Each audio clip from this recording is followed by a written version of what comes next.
Chapter 1. Discovery.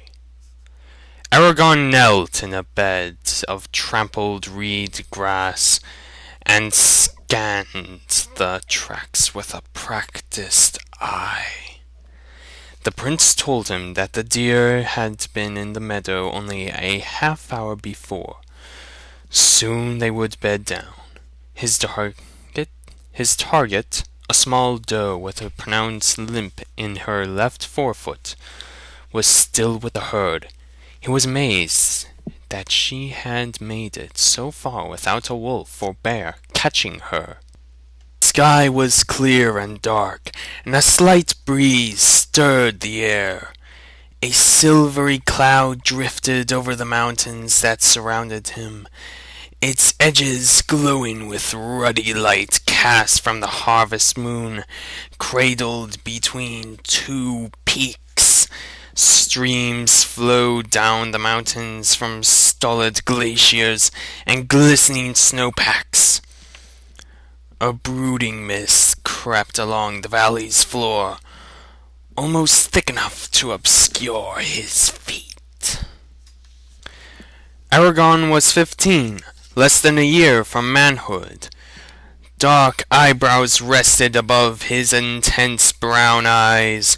His clothes were worn from work. A hunting knife with a bone handle was sheathed at his belt, and a buckskin tube protected his yew bow from the mist. He carried a wood frame pack. That's awfully descriptive. The deer had led him deep into the spine, a range of untamed mountains that extend up and down the lands of Alagasia. Strange tales and men often came from those mountains, usually boding ill. Despite that, Eragon did not fear the spine. He was the only hunter near Carvajal who dared track game deep into its craggy recesses. It was the third night of the hunt, and his food was half gone. If he did not fell the doe, he would be forced to return home empty-handed. His family needed the meat for the rapidly approaching winter, and could not afford to buy it in Carvajal. Eragon stood with quiet assurance in the dusky moonlight, then strode into the forest toward a glen where he was sure the deer would rest. The trees blocked the sky from view and cast feathery shadows on the ground. He looked at the tracks only occasionally. He knew the way. At the glen, he strung his bow with a sure touch, then drew 3 arrows and nocked one, holding the others in his left hand.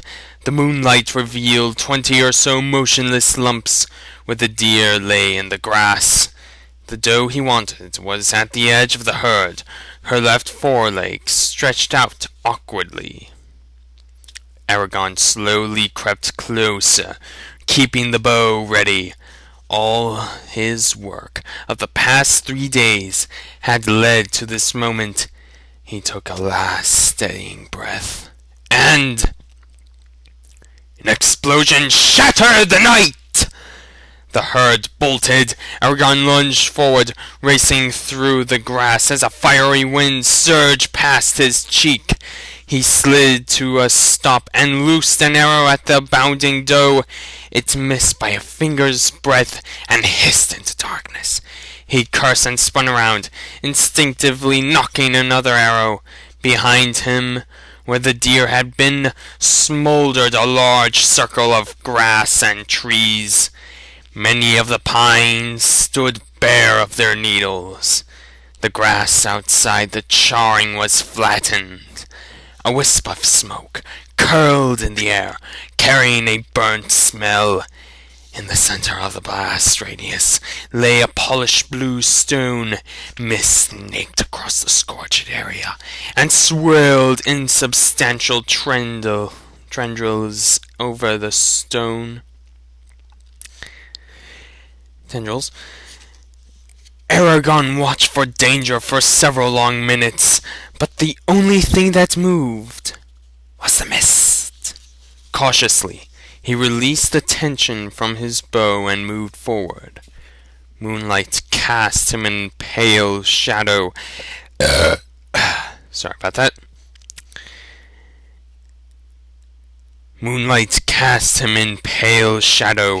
As he stopped before the stone, he nudged it with an arrow, then jumped back. Nothing happened, so he warily picked it up. Nature had never polished a stone as smooth as this one.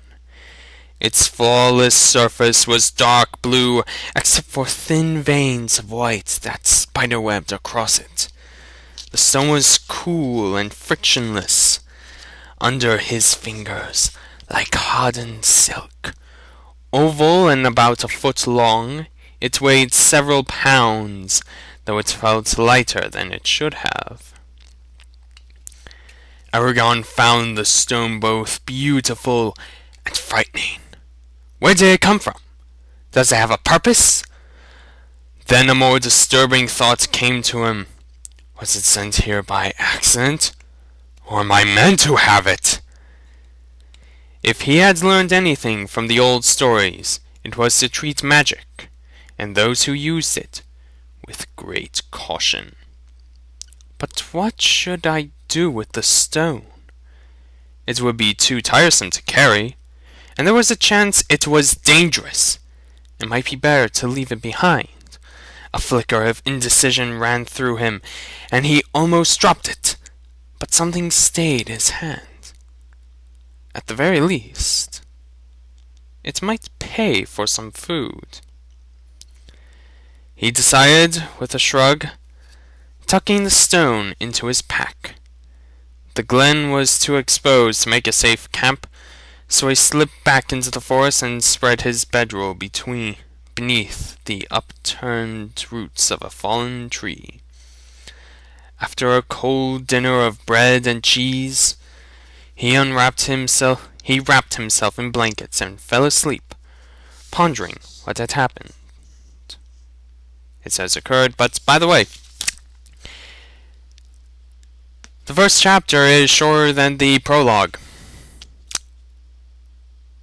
Just saying that.